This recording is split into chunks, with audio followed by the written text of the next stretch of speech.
I just got back from a one-day business boot camp in Las Vegas, and when I told my mom how much I had paid, I almost gave her a heart attack. So in this boot camp, we went over the theory of constraints. And so it's really just a fancy way of saying what's the weakest link in your business. And what the theory states is that any system will grow up until its restraint. And when you solve for that constraint, it will grow again, but then it will stop because it will hit another constraint. And so all business is you're repeatedly solving for each different constraint, and then it grows again. And it got me thinking, this is a lot like pay-per-click campaigns, where when we look at an account that, let's say, is spending $3,000 a month on ads, and let's say returning $3,000 a month, how can that go to $31,500 a month in revenue? That sounds insane, right? How would that be possible? Well, in this video, I'm going to show you exactly how that's possible by looking at each individual metric that makes up this campaign and solving for those constraints. And by the end of the video, you will know how to look at your online marketing and figure out what is the constraint and how do I remedy that constraint so I can start growing my revenues again.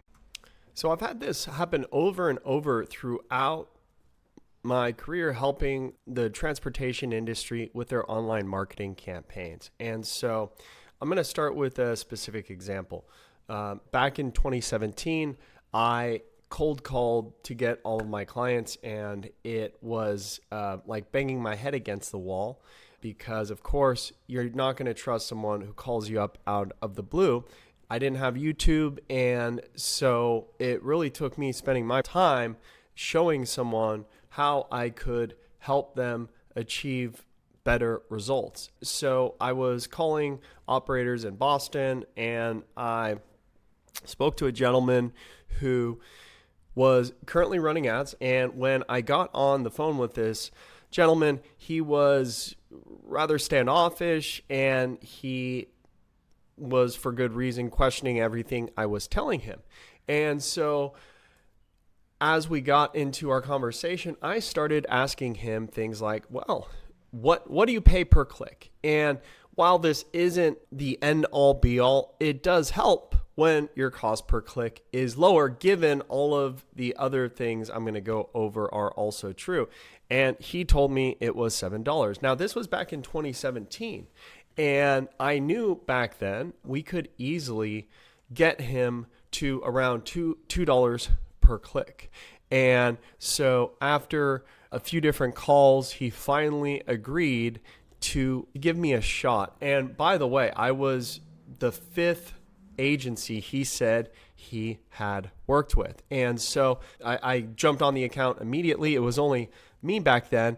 And I pretty much right away got him down from $7 per click to $2 per click.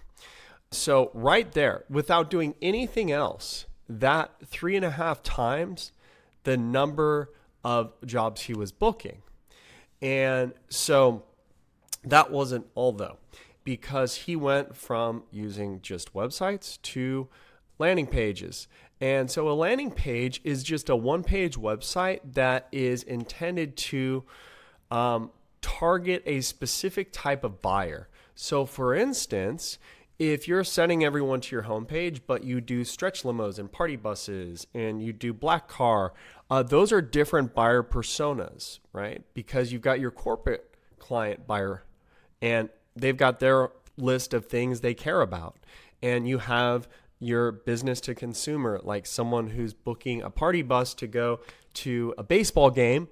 That's a different sort of buyer persona. So we switched from his website to landing pages, and we also ended up just making it much easier to find his phone number, making it much simpler and easier for someone to get a quote. They didn't have to hunt around his website for a quote request form or go through a multi-step process, which lots of booking softwares have.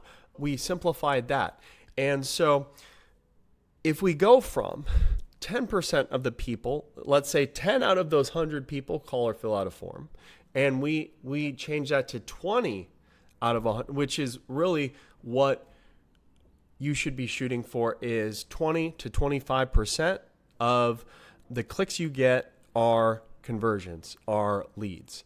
And so right there, now we're talking going from $7 a click to $2 a click, right?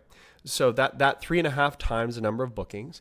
And if we go from 10% of the people that click on your ad call or fill out a form to 20% of the people call or fill out a form, now we went from 3.5 times and we doubled that. So it's 7x.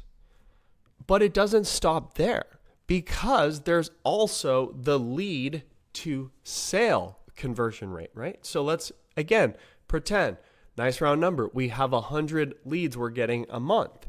And let's say our process is we send an email quote.